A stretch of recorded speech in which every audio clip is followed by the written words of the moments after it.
ठीक है, मतलब उसको क्या फॉर्मूले हैं, कैसे कैलकुलेट किया जाता है, उसके क्या कंडीशन होते हैं, और उसको उसके जो सार्थकता परीक्षण है किस आधार पर किया जाता है।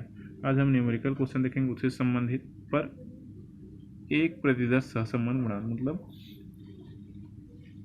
ये कोई समग्र से एक सैंपल निकाला जाएगा तो उसी के आधार पर हम क्वेश्चन देखेंगे।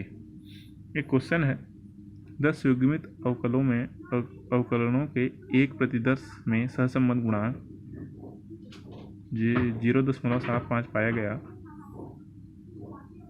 क्या समग्र का सहसंबंध गुणांक 0.6 हो सकता है। अब क्वेश्चन क्या है बोल रहा है, मान लीजिए समग्र है और ये है सैंपल, इसी से सैंपल निकाला गया है ना। अब इसका सहसंबंध बोल रहा है 0.75 है और इसका पूछ रहा है क्या इसका सहसंबंध गुणांक 0.6 हो सकता है क्या। तो मैंने फॉर्मूला बताया था जेड टेस्ट परीक्षण का, जिसमें W बराबर क्या लिखा था, ZR minus ZP divided by standard error of Z। तो मैंने ZR का फार्मूला बताया था और ZP का फार्मूला बताया था। अब मैं ये नहीं बताया था कि R क्या होता है और P क्या होता है। अब R सैंपल के जो सैंपल का कोरिलेशन कोफिशिएंट है या सहसंबंध गुणांक है वो कहलाएगा R, और जो पॉपुलेशन या समग्र का जो सहसंबंध गुणांक है वो कहलाएगा P। ठीक, तो सबसे पहले हम ZR कैलकुलेट करते हैं। ZR equal to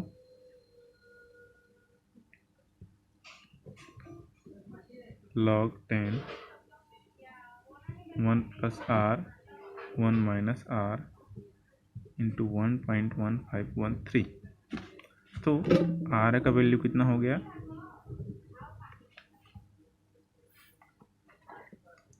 R plus 0.75 और ये हो गया 1 माइनस 0.75 इंटू 1.1513। अब कितना वैल्यू आ जाएगा, लॉग, अब यहाँ 10 जो लिखे रहता है इसका मतलब कुछ नहीं रहता है। अब ये हो गया 1.75 डिवाइडेड बाय 0.25 इंटू 1.1513। अब ये हो जाएगा लॉग 7 से डिवाइड हो जाएगा इंटू 1.1513। अब हम log 7 दिया हुआ है, मतलब क्या करेंगे, log 70 का 0 देखेंगे। तो log 70 का 0 क्या होगा, ये log टेबल में log 70 के 0 है 8451। अब 8451 है तो क्या होगा 0.8451 है ना, और ये इंटू है इंटू 1.1513, तो ये आ जाएगा 0.973। क्या आ गया, ZR इक्वल टू आ गया, ZR इक्वल टू 973 आ गया, 0.973।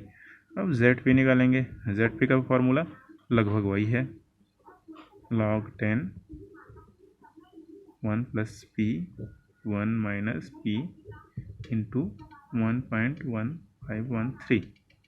तो अब क्या हो जाएगा, log 10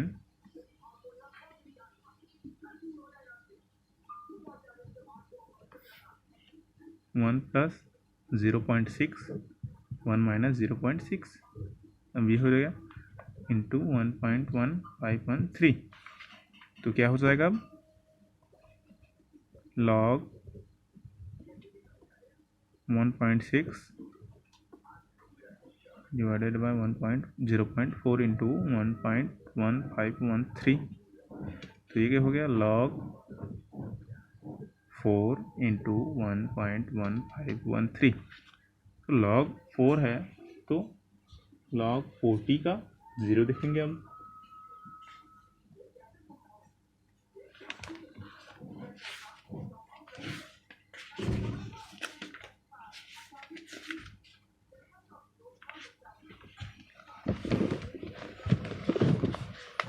log 40, ये log 40 के जीरो कितना आ गया 0.6021। तो क्या करेंगे 0.60 ले लेते हैं इंटू 1.1513, यह आ जाएगा आपका 0.693। अब हमको क्या ज़रूरत है स्टैंडर्ड एरर ऑफ जेड। तो स्टैंडर्ड एरर ऑफ जेड कैसे कैलकुलेट करते हैं 1 डिवाइडेड बाय n-3। यहाँ n क्या कितना दिया है देखिए क्वेश्चन में क्या लिखा है 10 युग्मित है ना। तो यहाँ n का वैल्यू क्या हो जाएगा 10 -3। हाँ क्वेश्चन सॉल्व करने से पहले हमको शून्य परिकल्पना लेना पड़ेगा। इसमें शून्य परिकल्पना क्या हो जाएगा p = 0.6 है ना। अब इसमें ये देखते हैं 1/7 हो गया। तो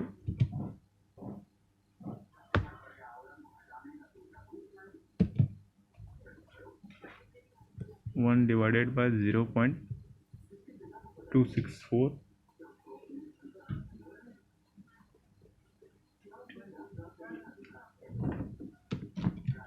1 डिवाइडेड बाय 2646,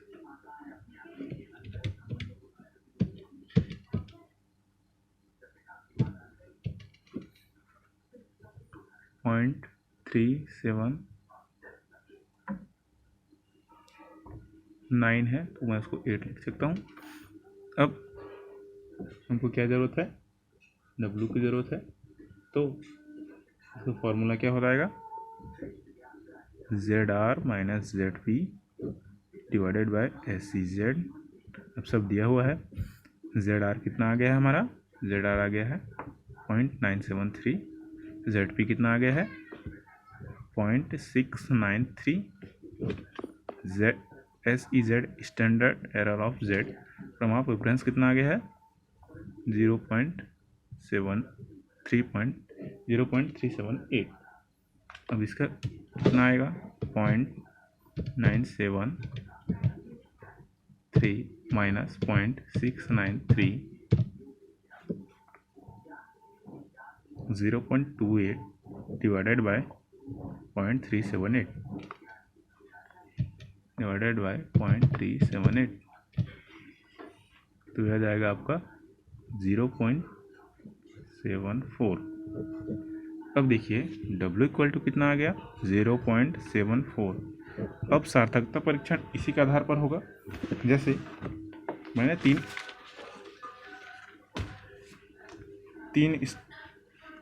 तीन पॉइंट बताया था सार्थकता परीक्षण का, जिसमें अलग अलग सार्थकता लेवल के आधार पर बताया था।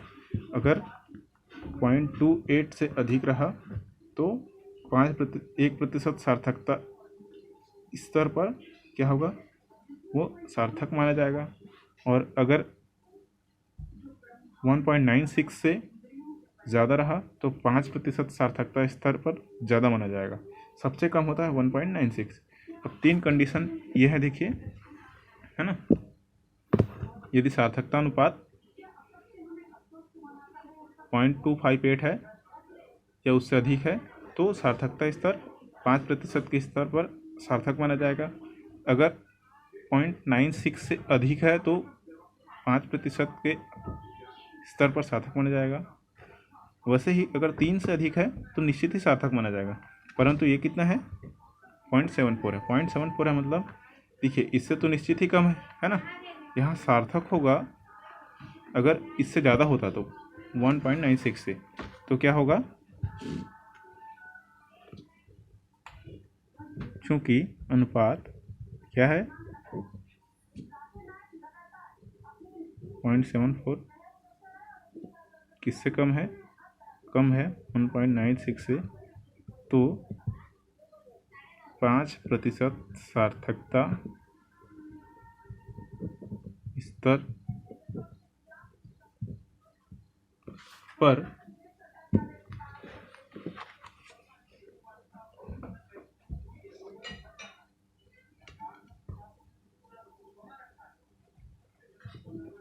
से बहुत कम है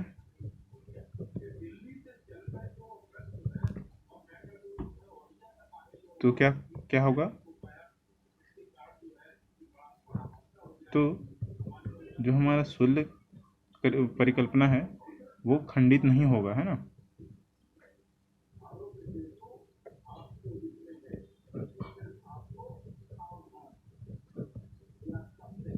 नहीं होगी तो ये माना जाएगा कि हमारा जो नल हाइपोथेसिस है वो एक्सेप्ट हो गया, क्योंकि ये सार्थक नहीं होगा, है ना, क्योंकि इससे कम है।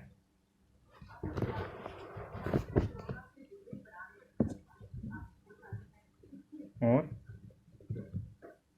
यह सार्थक नहीं होगा और यह माना जाएगा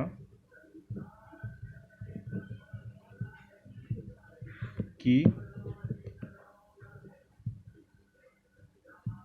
समग्र का सहसंबंध गुणांक 0.6 हो सकता है। धन्यवाद। अगले क्लास में एक और न्यूमेरिकल देखेंगे।